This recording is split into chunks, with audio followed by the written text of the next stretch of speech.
Hey, what's going on, guys? Game Shadamas here with Josh Olin, and he is the community director on Treyarch's brand new up-and-coming Call of Duty game, Call of Duty Black Ops. Now, Josh, can you tell us a little bit about the history build about this game? What time period does it take place in? Sure, yeah. It's going to take place during the Cold War era. We're going to take you to a number of hotspots around the globe that took place during that time. We're not going to tell you, though, you're not fighting those wars, you're not fighting those conflicts. They're used as a historical backdrop.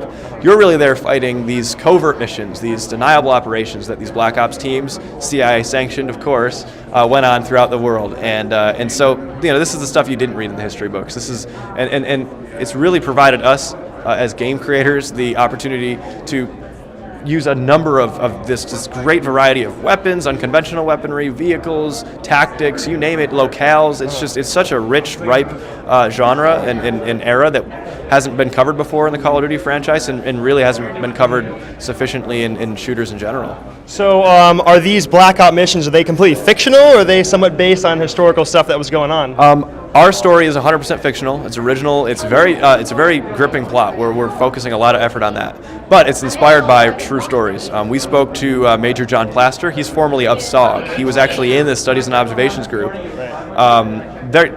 It also stands for Special Operations Group. They didn't just study and observe. They actually did a lot more than that. So, these are the guys, these are the badasses on the ground who are carrying out these covert missions, and they're the best of the best. They graduated top of their class. They were selected to be in the Green Berets. Of the Green Berets, they're the ones that survived a bunch of missions and were the best of the best there. And those are the people who got into SOG. Like, that's how an elite of a fighting force this is. So he got to come in the studio, talk to us. He told us some stories about some of the missions he went on. Unbelievable stuff. And to think that these guys actually did this shit, unreal. And then as game creators, we're like, that's going to be fun to play for sure. Yeah. And even some of the stuff he told us about was so unbelievable. We're like, we can't even put it in a game. No one will believe it. They're just going to flame us for making an unrealistic game. So it's like, yeah, that's how these guys are the real deals. So we got to talk to them when we were creating the game. Awesome. And your initial preview of the game, it was kind of a flashback that was happening. This guy is on this kind of medical bed that's going on. And he's flashing back. Is that kind of what's happening? Like, it's in the future and there's these flashbacks from like one of the main characters that's going on? I don't want to spoil the game for you, but I can confirm that the trailers we released, they are absolutely giving you little hints of what our story is all about. So you should probably be paying attention to those trailers. Right. And I watched an amazing helicopter scene in your demo in there. Can you talk about some of the vehicles you have in this game? Are you going to put them in multiplayer at all or anything like that? The vehicles, so right, the level you're talking about is called Payback. And basically your team is on the ground in Laos, so, the border regions in Vietnam, and they're investigating possible Soviet activity down there. And the history books, technically they'll say, oh, they were never there, but we talked to these vets and they're like, they absolutely were there. They're like, we saw Soviets, we saw these packages coming in with Russian labels on them and stuff.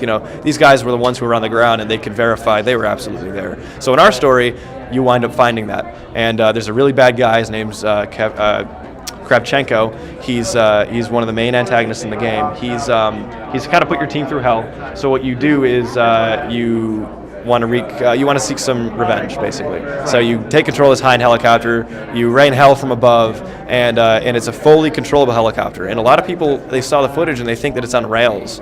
And typically a level like that in a shooter would be on rails because it's just so much action and so much intensity, and it's a very cinematic sequence, right? Yeah. But no, ours is not. You're fully controlling the helicopter with the thumbsticks, you're shooting with the triggers, and it's so intuitive. It's not a flight sim, so the controls are so intuitive that a Call of Duty gamer is going to pick it up and just love it. Right. So that's one of the vehicles in the game. and we were also in the SR-71 Blackbird and the other level we showed you. There's more to the single player campaign that I can't reveal to you. As for multiplayer, we're not ready to reveal that yet either. I can say though, and we've said this in some other articles as well, we confirmed that there's a vehicle component to multiplayer that it's unlike anything we've ever done, and I don't think you guys are going to see it coming. So that's awesome. What I can tell So you can't talk about any multiplayer at all, weapons, what's going on with that, how the kill streaks are this time around. I can tell you a little bit about multiplayer. What I can tell you is that we're making a huge emphasis on player customization and personalization, and also socialization. So especially the first-person gamer, we know that they want to create their own online identity. They want to play the game the way they want to play it, make it their own. So we're going to give them the tools and the resources necessary to do that. And then socialization is another big aspect of gaming. It's not like the antisocial gamer, right? It's not the stereotypical, it's not that stereotype that people like to portray to gaming. Right, It's actually a very social thing. I play every night with a big group of people, and it's like we are having a blast. It's just like they were over on my couch and we were just throwing back beers, right?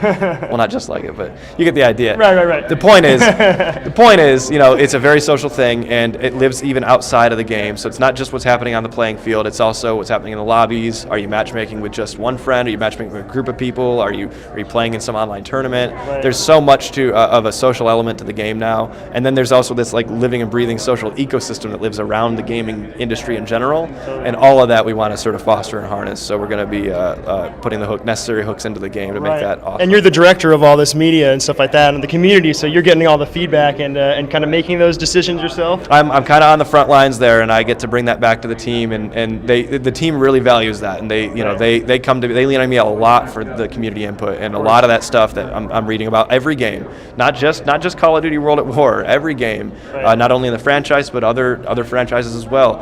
I'm reading up all of the feedback and soaking it in and making sure that we're making hopefully the very perfect shooter game you could ever want. Awesome. And environments, are they destructible in this game somewhat, or how does that work? Yeah, at the end of the World at War, we itemized a list of engine components that we wanted to really enhance. So texture streaming's built in now. We completely rebuilt the lighting system from the ground up. This dynamic world relative lighting stuff, and just between the shaders, the physics, and the destructibility, all that stuff's been overhauled significantly since World at War. Awesome. And so it's not like a fully destructible world like other games have. It's not anything like that, but where destruction makes sense and where it's going to look awesome, destruction will be there. Right. Awesome. Yeah. So your games are always very cinematic, and a lot of the feel, pulls you right in emotionally. In the single player campaign, are you following like this small little like band of special op agents that are going to be going through the entire game together, or is that kind of spin off a lot? Or? And again, not to spoil too much, but you'll be primarily playing as two characters, Mason and Hudson, and they will have sort of their own teams, and they may or may not encounter each other as well. There's a lot to the single player campaign, but yes, you will be playing as part of Black Ops teams as they go through these various covert missions around the world. Right, so like two special Black Ops teams that are kind of like having branching kind of stories at the same time, where you're kind of putting that, without giving too much away, hint, hint, hint. You will find out come November, that's for sure. And a multiplayer, can you go over kill streaks or anything like that you guys are doing? Because Not yet. World of War was a very balanced game, in my opinion, multiplayer. I really enjoyed that. It was things weren't too overpowered. The kill streaks, in Modern Warfare 2 sometimes just got a little overbearing, and I thought you guys did that very well. Thank you. Didn't know if you could comment on any of that you guys are trying to balance in terms of kill streaks and things well, like that. I can say that anything that we do, we're going to spend an enormous amount of time and energy on balancing it. We know we need to make it balanced. World at War, we had this little hubbub over the MP40 and Juggernaut, and these are things from World at War and feedback that we listen to, and we're going to make sure that we're incorporating in Black Ops. So. And in terms of servers and stuff like that, Modern Warfare was very plagued by a lot of hacking and stuff like that was happening. How are you guys going to go about trying to stop these people from doing that? A lot of that is console hacking, more so than game hacking. Right. But any security measures that we can put in, we are putting in, and we are going to be stepping that up a whole nother level as well for Black Ops. So basically across the board, anything that we can make better, we're going to with this game, and we actually have the resources to now that we're 100%. Our studio's only focused on Black Ops. Right. So what is your favorite new feature that you've added to this game? My favorite new feature is probably that controllable helicopter. It's bar none. It's the most cinematic experience I've ever had in a video game, and certainly it's just fun to blow everything up. Like if you go through the level and you don't blow up every single structure in sight, then you lose major cool points with me because that's just a waste. Right. So when is this game coming out, and on what consoles? Yeah, Call of Duty Black Ops will be available on the Xbox 360, the PlayStation 3, the PC, and the Wii. It'll be available November 9th, and for the PC gamers out there, we are going to be supporting dedicated servers.